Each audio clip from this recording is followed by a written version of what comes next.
Hey, welcome everybody to, I guess this is the first revamped episode of the folkLOOR podcast. I'm Marcus Pittman, CEO and founder of Lore, and Jason Farley, Chief Content Officer for Lore, and Sean Tomlin, the EVP of Programming for Lore. And we wanted to do a show that talks about entertainment, media, news, that sort of thing. So this is the show. This is the folkLOOR podcast. Welcome, everybody. And I guess let's start off by saying, like, what are you guys currently watching? Well, I'll go first. I just found a great movie over the break called Onyx the Fortuitous that was made by a TikTok star, I guess you would say. Then he built up an audience and funded it on Kickstarter, and I was fascinated by that whole process, and then just watched the movie and really enjoyed it. It's really funny about a guy who doesn't really believe in Satan, but has father hunger issues because his dad left when he was a kid, and so he wants to make this guy that runs a satanic cult into his dad, and then finds out that it's all real, and so he's stuck in this. He's having to fight Satan off because he accidentally got himself into a cult because of his daddy issues. It's really funny. Wow. Do we have a clip of it? Yeah, I can pull it up. Yeah. So wait, so you pay, did you have to fund it and then you watch it, or how did that work? it was funded on Kickstarter. And then it's streaming on the Comic-Con streaming service. So I've subscribed to the Comic-Con streaming service, and yeah, it was phenomenal. Nice. Could you tell if it was like shot on an iPhone, or did it look legit? No, it looked really good. It looked like it was. He's probably. It wasn't like a red camera or anything like that, but it still looked awesome. I mean, it might have been a red camera. I don't know. Here we go. We'll play it. It looks official.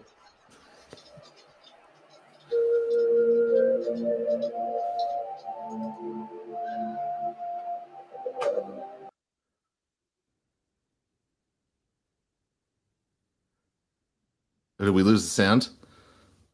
I think we did. I think this is the part where we do the sounds. Oh yeah. Is there no audio? This is Mark Quay Dickberry. Can y'all not hear it? Yeah, now we can. Yeah. Now we can. Oh, okay. He gets no love. Oh, we lost it again. It's like half talky, half. Yeah.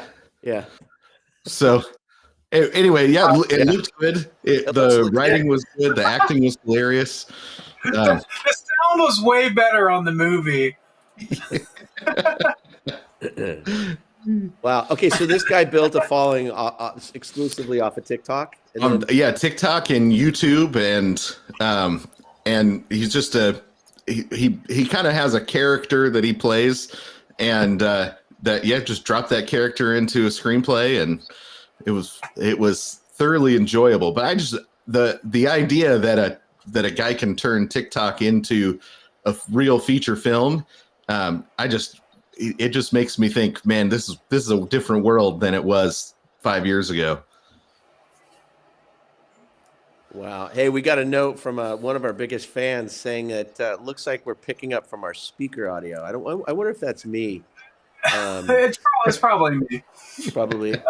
We'll fix that for future shows. I'll figure out what's going on with that. I wanted to get my traffic reporter headphones, but I don't know if they're necessary. Are they? No. No, yeah. I don't think we don't need that today. We'll figure that out later. But no, what I think you're talking about, Onyx Fortuitous, the show. That guy's been making YouTube videos for like 10 years, like 8 or 9, 10 years. He's the guy that's like in that like viral Arby's commercial it's a news report about a car crashing into Arby's, but he just plays like a LARPer, and he's been making these YouTube sketches for 8 to 10 years, and he finally does a Kickstarter and makes this movie that where can you watch it now? I think so the Comic-Con streaming service is where I watched it. Is it Screenbox? Is that what it's called, or something like that? Yeah, something like that. So Yeah. I think it's on Amazon and places like that as well. What did he raise? Yeah, okay. So there's Jason talking about his satanic movies that he watched. It was an anti-satanic movie. Always knew he was a Satanist. Satan was the bad guy. Oh, okay. Finally, Okay, yeah. Finally, yeah. It was over against that Jack Black movie where Satan's the good guy. So, so no, that's awesome. I've been watching Beast Games. I've been very impressed by that show, as you should be, because it cost $100 million. Yeah, you hope it'd be impressive. Well, you would hope it would. Yeah, I mean, you would not want it to not be impressive when it costs $1/10 billion to make. But no, the show's really. I was reading like the IG interview gave it like a 2 out of 10, and called it like a glorified YouTube video or something like that. And I just want to say that like the strategy and psychology of that show I think is really smart and brilliant. The idea that you can basically tempt people with millions of dollars to eliminate their friends, but because they casted very emotionally, they casted a bunch of people who are manipulated by their emotions, so they're not driven by competition as much as they are friendships, is really interesting. Also, people's impression of them. And for some reason, they think if you eliminate 50 people from a reality TV show for $1 million, that you become a bad guy, as opposed to the winner of the show. That's phenomenal to watch that. Like, that was one of the segments where he had this counter clock, and it basically went up to $1 million, and they had 4 people representing, I don't know, maybe like 100 people on each team or whatever. And if the whole team had to pick one guy who wouldn't be bribed by money. And then the 4 people up there had a button. And at any time, as that number got higher and higher, they could press that button. They'd be guaranteed safety, and they'd walk away with the total amount of money that was on that button. And it went up to $1 million. And the psychology of that was phenomenal. So I just think it's like Squid Games, but nobody dies. Everybody just feels bad about themselves. They just die emotionally. Yeah. I think the strategy of that, when you offer people that much money, for me, if I was ever on that show, I would get rid of everybody. I would have no moral hesitations whatsoever, because you signed a contract to be a part of a competition. It's right. like I don't feel bad when my NFL team beats the other team and they don't get to go to the Super Bowl. But it's amazing they were able to cast people that are driven by their emotions and what people think of them so much that it would make for good TV. Because I thought for sure this is the most obvious decision in the world. It's a game. You got to win the game. But it is interesting because I can see what they mean by it's like a YouTube show, but I think really what it is it's a YouTube generation. It's an Instagram generation that trades. You trade in followers. It's like these talkie films will never last, guys. These talkies are audio. We don't need audio and speaking in movies. Color films. What in the world? Why do we need color in our films?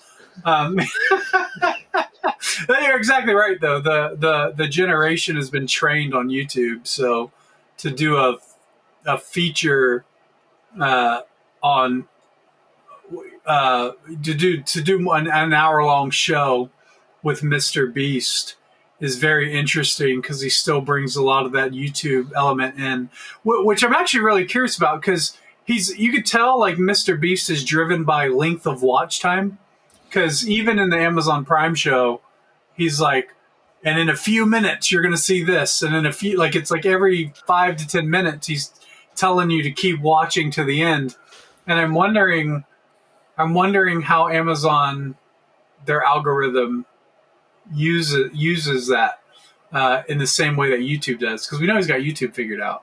Have you seen but it? also Amazon gave him $100 million. What did you say? Oh, have you read his white paper? I have read his white paper. Yeah. Yeah. I mean, he it's kind of like phenomenal. lays it out, he decodes it. Yeah, every 3 minutes there's a reason to keep watching that must be there must be some sort of incentive to keep watching, and you have to heighten it every 3 minutes and build on the intensity and stuff like that. It's really smart. My objection to that is that doesn't necessarily make a good narrative film or a TV series when you have to have the patience to get through 1 or 2 seasons maybe before you really understand what's going on. And you have to commit, 12 to 24 hours of your time before the show really builds up to that climax point. And sometimes you have to wait several years too. But so it's a completely different mechanism. You're creating content for the algorithm and not necessarily the audience at that point. So it's a completely different audience that you're reaching with that. So it'll be interesting to see how that changes narrative films. If that will be, because I don't want to know what's going to happen in the next 10 minutes when I'm watching a movie. I want the movie to tell me what's happening. Yeah. For a reality show, it works great. For a game show, it works absolutely great. But I don't think it'll work for a scripted series. Is old television, because of the commercial breaks being the funding mechanism, had something similar where the goal was to get them to come back after the commercial. And so this is a Oh, it does go back. You're absolutely right. Yeah, it's like stay tuned after the break. Yeah, because there's a great book. Look at that. See, there's nothing new. There's nothing new. Yeah, yeah. It's a great book by an author named Tom Sawyer, who was a head writer on Murder, She Wrote for years. He wrote a great book on writing for television about what do commercial breaks mean, and it's the same mentality. It's just the algorithm is different than the commercial break. Yeah, that reminds me. Did you see that YouTube video I sent you? I'll have to find it, but it was on is it Lonely Island, the SNL troupe, and they did that sketch. It's really famous, where it's where they shoot, somebody gets shot, and it plays that song every time the bullet gets shot. Anyway, yeah, Imogen. Yeah, what is it? Imogen Heap. Imogen Heap. Yeah. What you say? Da, da, da, da, like that. So every time they shoot, the bullet goes, like it plays that music. But it's parroting the OC, is what it was. It was parroting the OC. But anyway, a lot of people have written on that particular sketch because that was when they say SNL transitioned, or comedy as a whole transitioned into absurdism in comedy. And so the video I was watching was basically saying, no, there's always been absurdism. And it kind of goes briefly into like the history of like Monty Python, it's all the same. The only difference was that it was actually edited, versus most other Saturday Night Live sketches, which are just live. But they actually put a lot of work and energy into editing for an online audience, into those sketches. So it didn't change comedy. It just brought absurdism into a new generation. But that's a great point. You were saying that, like, yeah, we'll be back after the break is essentially all Mr. Beast does when there are no breaks. That's brilliant. That's a brilliant. Yeah, brilliant. They used to cut the break. They used to cut to commercials, when the General Lee was in the air. Yeah. Oh, so when he was on the ramp, is that Dukes of Hazzard? Dukes of Hazzard, yeah. Right as the General Lee left the ramp, they'd cut to commercial because they want you to come back and see where's it going to land. Make sure it landed okay. Yeah. It's brilliant. Yeah, that's exactly that. It's a different kind of algorithm at that point, right? Like I think you are playing to the audience at least. That is true. Yeah, the YouTube, you're actually playing to a non-human who's basically calculating the percentage of people who do stay and deciding, well, this many people stay. So it's a little different, but no, you're right. Like history just repeats. But Sean, what are you watching now?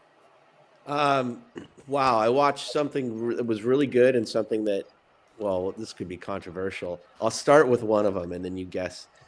I watched Carry On. So my girlfriend and I watched Carry On because I'm a Bateman fan and I just love his stoicism. And it's like he almost had a little bit of Marty bent in this from Ozark. And but I'm sad to say I felt that it was a TSA propaganda film. And I had the same thought as I was watching it. I was like, I don't like how much I'm enjoying this movie right now. I was like,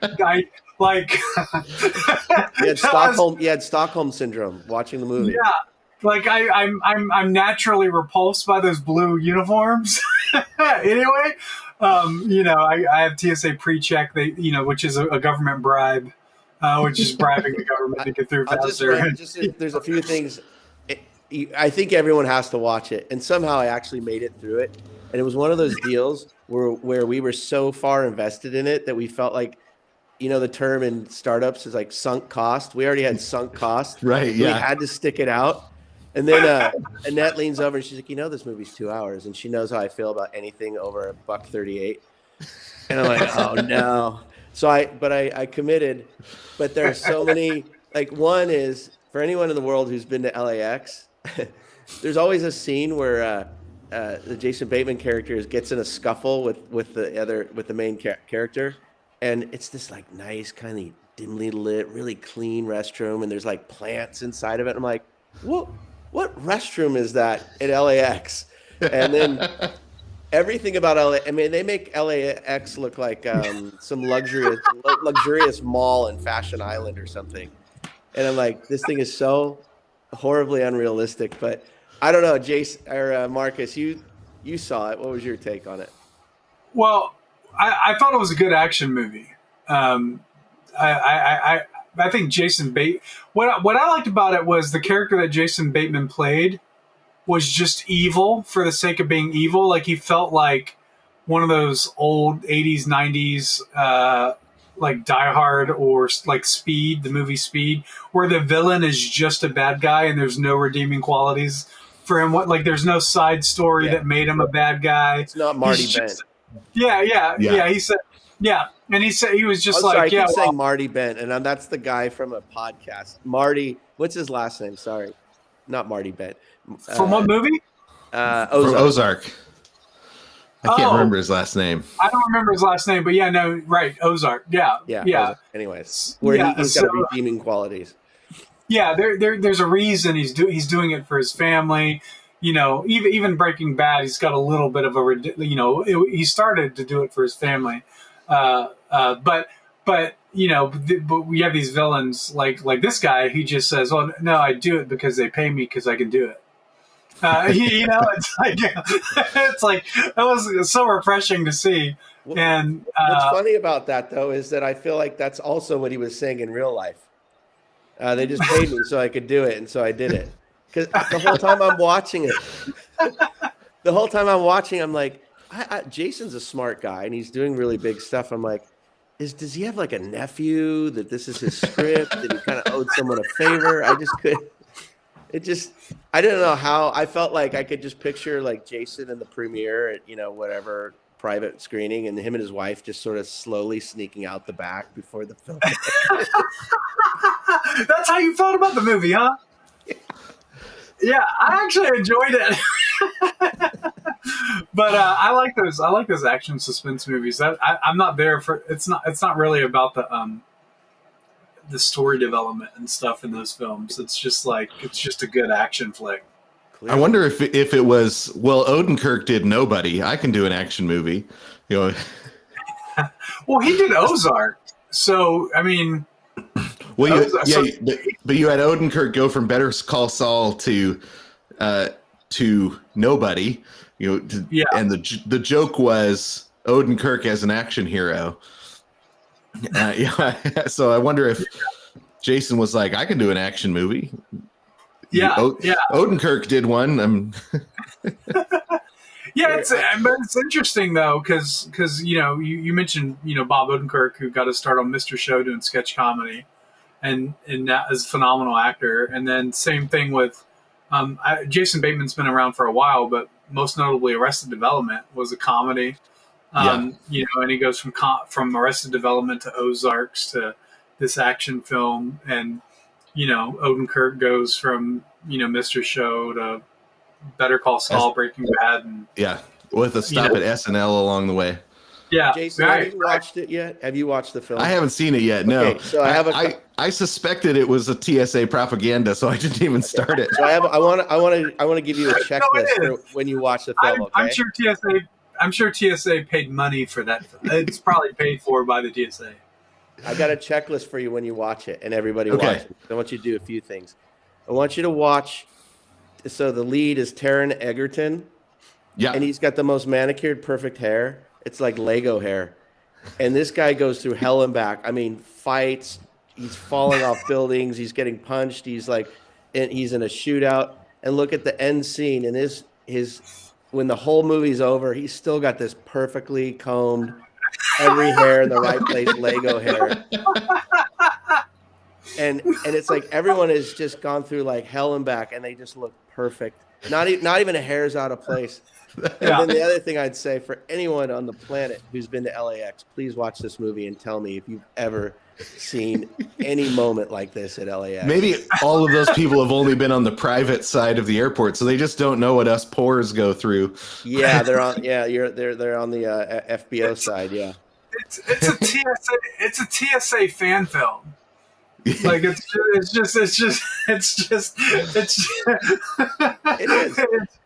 You gotta watch it before you get hired. You have to watch that movie to just get pumped up. A good movie that's the opposite of that I did rewatch is Pig. Have you seen Pig? Oh yeah, no, that movie's amazing.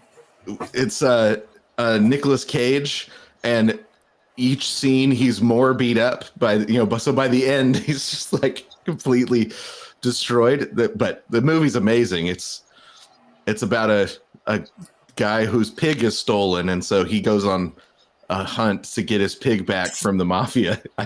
It's amazing. It's a great film, actually. It really is.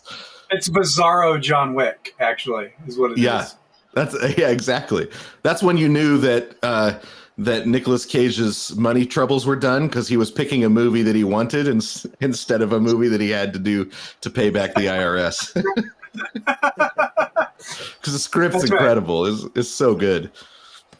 Yeah, I think going back to the Carry On, that is the only time I think a TSA agent has ever done anything to secure an airport is in that movie. I don't think it's ever happened in real life. Yeah, no, things. Because Coolio was a TSA agent before he became a rapper, so that's the level that the TSA is at. Well, TSA is actually a gateway drug to a rap career, I heard. Yeah. At least in this county. Yeah. That's awesome. So, anything else? Anything else you guys are watching, enjoying? Did you? So I think I woke up Christmas morning to someone sending me the Nate Bargatze nativity scene, and I was like, I don't think I've shared a video more than that. And then everyone I shared it to said, "Oh yeah, I already saw this." So I thought, wow, this guy's a phenomena. I feel like Christmas 2024 must have been this guy's tipping point. Did you all watch it? Yeah. No, he got his own Christmas special. He got a new Netflix comedy special that was amazing. Before that, he's hosted Saturday Night Live twice already, which is crazy for someone as. Well, I mean, he's been doing comedy for a while, but he kind of just really rose to the scene relatively recently. Because he worked during COVID, he was doing he was recording stand-up specials during COVID, and then so once COVID was over, he was like the first with comedy specials, and so that kind of like blew him up. But no, I think yeah, he's amazing to see a comedian that's one just clean, naturally clean, in everything he does. He gets his own primetime special on CBS, and there was a lot of great sketches. It actually felt like a classic Carol Burnett or old school variety sketch show that would come on. How are you guys even old enough to know who Carol Burnett is? I'm very impressed. I watched every episode of Carol Burnett. I thought I was the senior citizen in the group. No, Carol Burnett's brilliant. My parent. No, it's all because of TV Land. That's what my parents would watch when I was growing up. Nick at Night. It was Nick at Night for me. Nick at Night. Yeah, Nick at Night. TV Land. It became TV Land, but yeah, they did all the Carol Burnett episodes on there. We'd watch everyone, and I actually, when I was watching the Nate Bargatze Christmas special, my immediate thought was, if CBS does not make him his own variety show every week in the vein of Carol Burnett, they're going to lose $1 billion. That's a good point. That reminds me of that era. That reminds me of that era. Like, at least I can remember it. You guys are watching on Nick at Night. I was actually watching it on like CBS, NBC, and ABC. But there's this little pocket. And it's all I remember of TV. It was just like Sonny and Cher, Hee Haw, Carol Burnett show, Lawrence Welk. And it was like, the whole family just came together. And man, it didn't matter if a skit was a dud or whatever, but it was just like, I don't know why it was so exciting TV. And it's like, I don't know. I would love to know what the day is. There was a day where somebody like Lord TV just came down and said, no more. Those shows just went away. They disappeared instantly. Yeah. They really did. They've been saying like late night comedy is dead, but that's just because they've had a bunch of hosts that are driven by the political worldview of the moment. Everybody's trying to be Jon Stewart, and they're not Jon Stewart. There's only one Jon Stewart, and Colbert, I think, was funny as a satirist. But once he became serious, the show just felt mean. And I think, people can sense that. I think Jimmy Fallon is a natural, great late night host when he focuses on variety a lot. But I don't think he's been doing that lately. Like, you haven't seen a lot of like really great Jimmy Fallon sketches that he used to do when he was like first doing it. Like when he did he did the sketch where he was dressed up as a famous singer, and then he sang. He was like the young version, and then the older version. It wasn't Springsteen, but it was. You know what I'm talking about? I can't remember who it was. He used to do all these sketches. He did a really great Trump sketch with Trump. So you had this like really classic comedy vibe from Jimmy Fallon that I thought was really phenomenal early on. And then Jimmy Fallon did the thing where he touched Trump's hair. Yeah. And that blew up. And they were saying that Jimmy Fallon humanized Donald Trump. And then they put in, they get rid of the showrunner and they bring in a showrunner from to the Today Show, which is a political, like sort of political guy, to be a late night showrunner. And it just all went down. All of late night went downhill after that moment, I think. All because of Fallon rubbing Trump's hair and humanize him. It was amazing. I've read a lot about that moment because I think that's why late night comedy isn't we don't have late night comedy anymore. In a sense, but I think Fallon's trying to get back to that. I think he brought on a new showrunner, and so he's starting to do that some more.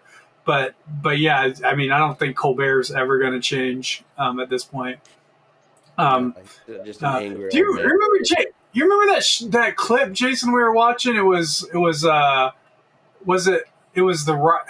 comedy writer. He was talking to the comedy writer. Colbert was, and they were talking about. Colbert was talking about how sometimes he feels like he lost his soul because he just wants to please the crowd, and he doesn't know if he has an inner moral core anymore. Remember that? Yeah, it was the John Mulaney, yeah, and because they're both Mulaney that were talking, raised Roman Catholic, and they started talking about how they were both afraid they'd lost their soul to the clapter of the crowd.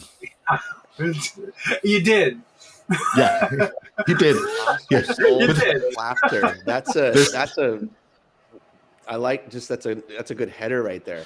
I lost. Is that Chappelle's line? Was Chappelle that came up with that? The clapter, yeah, that was Chappelle. Where it's like he's like, I hate comedians these days. They don't even go after laughter anymore. It was in the interviews. They go after the clapter. It's like you say something they all agree with, and they clap and laugh. He said, that's not a joke. That's interesting. Yeah, that was a great. Chappelle's become like the grumpy old uncle of comedy. I love it. That was a great Dave Chappelle impression, by the way, Jason. Oh, thanks. really, at first it sounded really good. I've always thought I looked like him, so. But like Chappelle show, Dave. That's who I look like. Yeah. Back when he was thin. Yeah. Early Chappelle. You look way more early Chappelle. Yeah. Yeah.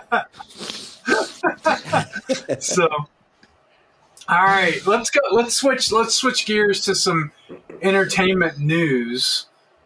Specifically, I think the big news this week in the world of entertainment was the merger of Fubo and Disney, right? So Fubo and Disney. Or merger? It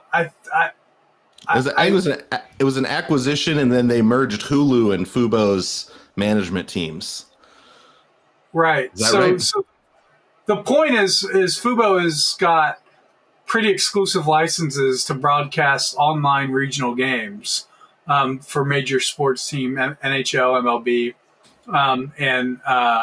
and so with this merger comes really a competition play for YouTube TV, which by the way, I will say I love YouTube TV. It's one of the greatest television experiences, I think, in terms of just what it used to provide a lot of value because you used to be able to get it for $40 a month, and now they've moved up to $83, and you're like, I only use this for local TV now, so I don't think the value is really there for YouTube TV, but when you have Disney, Hulu Plus, ESPN, and now live channels on Fubo, I think like that's a major competitive play that is going to really, like, YouTube TV needs to do something to be able to, like, I mean, if you're talking about just prices alone,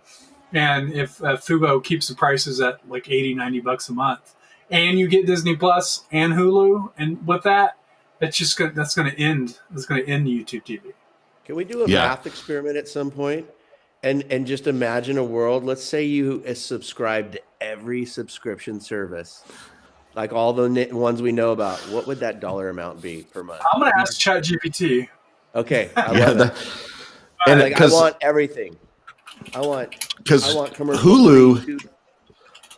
Pluto. Yeah, because Hulu made the decision to become the streaming service for all of the channels that didn't want to start their own streaming services, which was really smart. And they grew. They got acquired by Disney. They added They were trying to add live sports, but couldn't get the licenses to the live sports. But they thought if we can grow our watchers enough, we'll be able to get those licenses. And now they're going to have those licenses. It was a lot more expensive than the licenses, but yeah, sports rights are the wrench in the whole plan for everybody. Yeah. All right, I got the number. Okay. I got the number here. Should we guess? So, Jason, what do you think the number is? This does not include YouTube TV. Oh, it doesn't? Wonder why YouTube got left out. So it includes Netflix, Disney, Hulu, Amazon Prime, Max, Paramount Plus, Peacock, and Apple TV Plus. Okay. So just that. The total cost on the ad-free plan. On the ad-free plan. Yeah, what's that monthly nut? Which one? You can do both. Well, I always do the ad-free plan. So because I'm not paying for commercial. Yeah. We're not going to subscribe and watch commercial. Yeah. Okay. I'm guessing $137.50. Sean, what do you think? $397. It's $119. Oh, wait, for all of those? Yeah, but I don't think that includes like a Disney Plus Hulu bundle, because it separates Disney Plus and Hulu. $13.99 for Disney Plus and Hulu $18.99. But I think there's a bundle, or Verizon will pay for it for you. But it used to be that way. But yeah, Netflix is the most expensive at $23, and then that's not bad. All that I think I thought it was going to be a lot higher, but I think I'm thinking of all of them. You know what's crazy? Like Apple TV Plus is $9.99, and I think it has the most value and the least programming. Think about that. I agree. Yeah. You completely agree? Like everything that comes on Apple Plus is a banger, and they probably only release like one new thing a month, maybe. It's not even that. Yeah. Yeah, it's like iPhone releases. It's like twice a year. Like they just do the same model as iPhone releases. No, it's like but I'm chewing off my thumb waiting for the new Severance. Me too. I thought about just binging the first season again this weekend. Actually, I had the same thought too. And then I felt a little ashamed of myself, but not so much that I'm probably not going to do it. But I watched the first 6 minutes, I think, which is just that's an amazing shot too. I don't even know I want to know how they filmed that shot. It was a moving robotic camera. It's almost like they put a robotic camera on a Steadicam to do that shot. It was nuts, and it was like one take. It's that I'm pretty sure they used the super extended arm RoboCam. So it goes out like 40 feet, and then you can control it. With you could program it or control it. I thought that, but there was a moment in it when it looked like, just for an instant, that he was running on a treadmill on a green screen, and I think that's how they did it. So I think they did have a camera, but the set rotated when he turned angles, but the robotic camera remained stationary and moved around him with the green screen. So I think that's how they did it. There's also like a behind the scenes photo Apple posted of him in that running pose up against the green screen. So that's why I think they did it. Because the only other way to do that would be you have a guy backpacking a robotic camera running at the same speed as him, and that's impossible currently. But it's amazing intro. But yeah, I'm really looking forward to Severance. It's crazy too. We talk about a lot, just like indie filmmakers. Ben Stiller does that. Mm-hmm. Right? Like, that guy, was he Saturday Night Live? No, I don't. Was he Saturday Night Live Stiller? Or he was? I don't think so. He did a bunch of sketch comedy though. He did. Yeah, we had the Ben Stiller show. Yeah. Right. Yeah, that's right. Yeah. And then so he, there's another comedian that's gone from, doing comedy sketch shows to doing really dramatic, artful cinema on television. And he had the Ben Stiller show where it got canceled and then won an Emmy post cancellation, because people didn't get it when it came out, and then 3 months later. They were like, except for that show was the best show, the best comedy on television, but it was already canceled. I think that's what got him. There's something about Mary and stuff like that. Hey, Marcus, I just realized we're getting into how long are these podcasts going to be, do you think? Usually an hour. An hour. Okay. Because I was feeling like I was already getting ready to put my tray in the upright position, stow away my tray. Okay. Yeah, we can do that too. But maybe let's allow some time.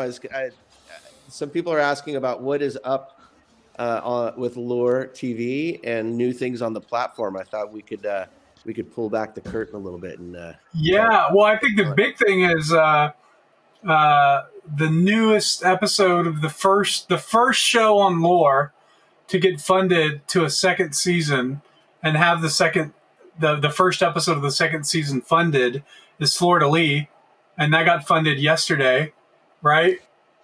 Is it up yet? Yep, it's up. It's up. People are already watching it. Oh, fantastic! So folkLOOR, season 2, episode 1 is up, and you can fund each additional episode now, which is, Ethan Hill does tremendous work on that show. It's just an absolute masterpiece, I think. Just really classic Cartoon Network vibes, Adult Swim vibes. Just love that show. And then Sean's got a big announcement coming on Monday. I don't know if you want to do it now that everybody's watching. I do, and I want to thank Noah, the animator, for noting that it does take about 20 minutes to get off the plane after you land. So thank you, Noah, for noting that. That means I've got 20 minutes to stretch out my whole story about one show now.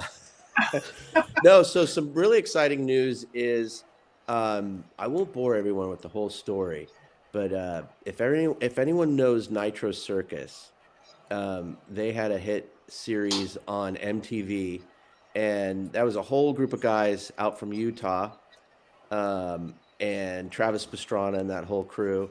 They did another show called Thrillbillies, and it has been hidden in the vaults, the digital vaults, for many years, and we have unearthed it.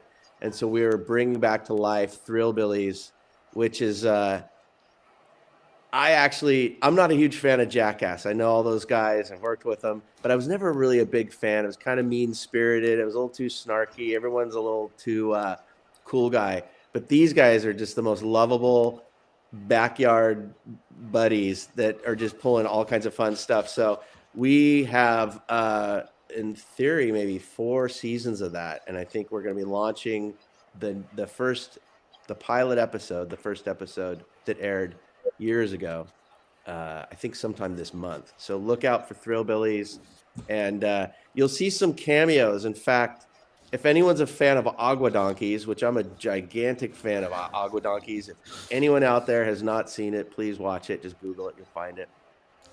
But even MP Cunningham, the star and creator of Agua Donkeys, makes a cameo, his first television appearance.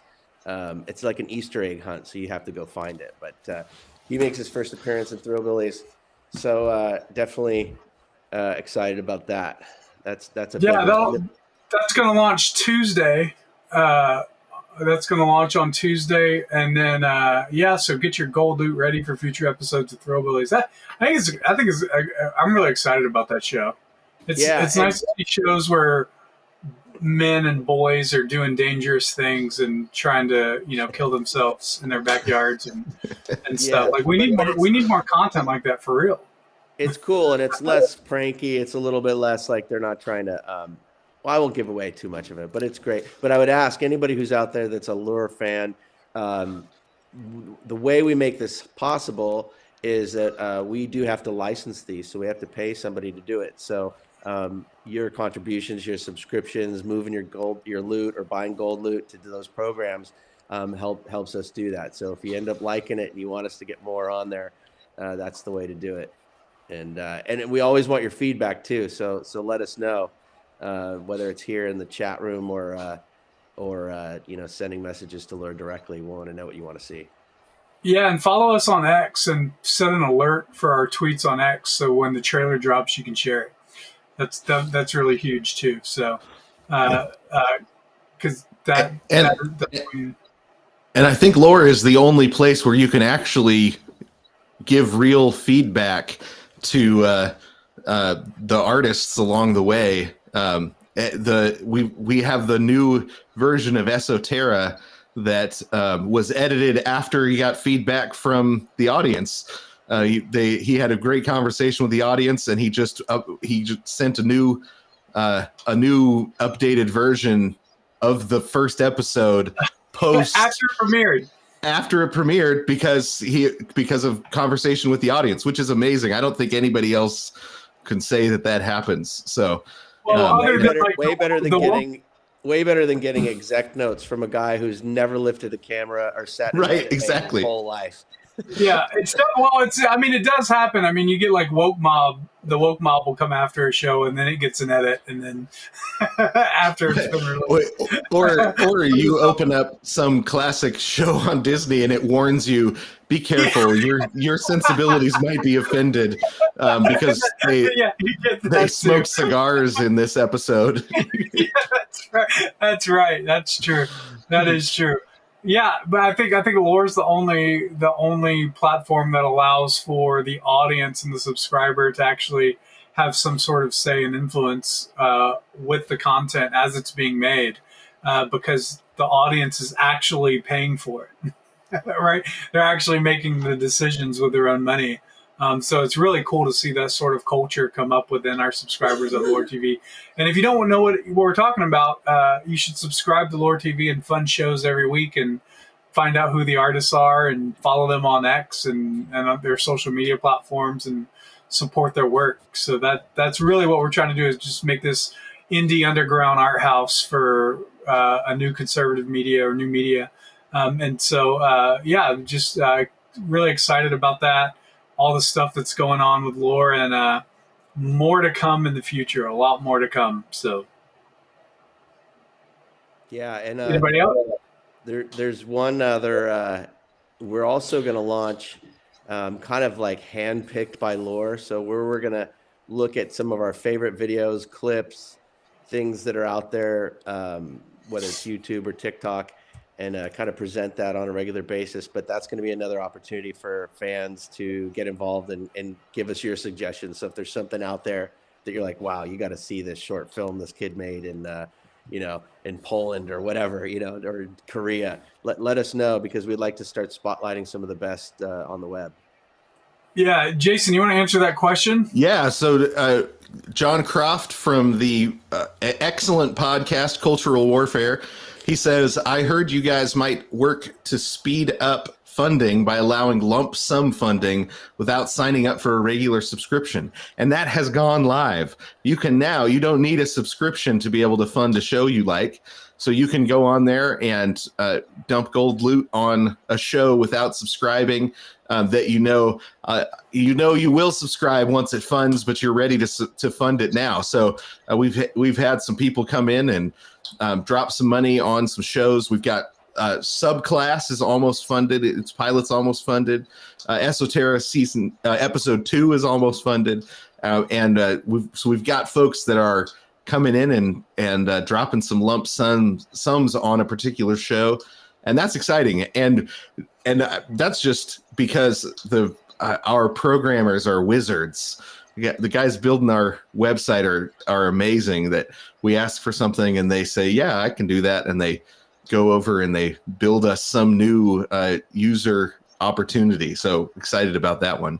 Yeah, a lot more to come on the development front too in the future, especially this year.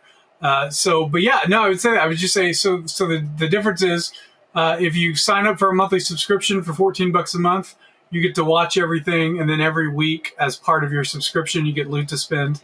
And then if you just want to create a free account, go to Lore TV, put in your email, create a password, and it gives you an option to create a free account, make a free account, and then just buy gold loot and dump it on your favorite project. And then you can, when the project is ready and premiered, you can go ahead and you can subscribe to it. You can subscribe and watch all the content on the platform. Really has increased funding. I think you guys noticed that already. So just go there, buy some loot, fund some projects, and just get some content up. So this platform is completely dependent on the audience and the creator. So tell your friends, use your sign up link too, because if they sign up for a subscription, you still get 1,200 loot. Do that, and let's get some content funded in 2025. Awesome. But yeah, I think we will end it here for the first new episode of the folkLOOR podcast. Please, if you like it, share it. And if you want to know more, go to Loor TV, LOOR.TV, and sign up for an account and fund some filmmakers. All right.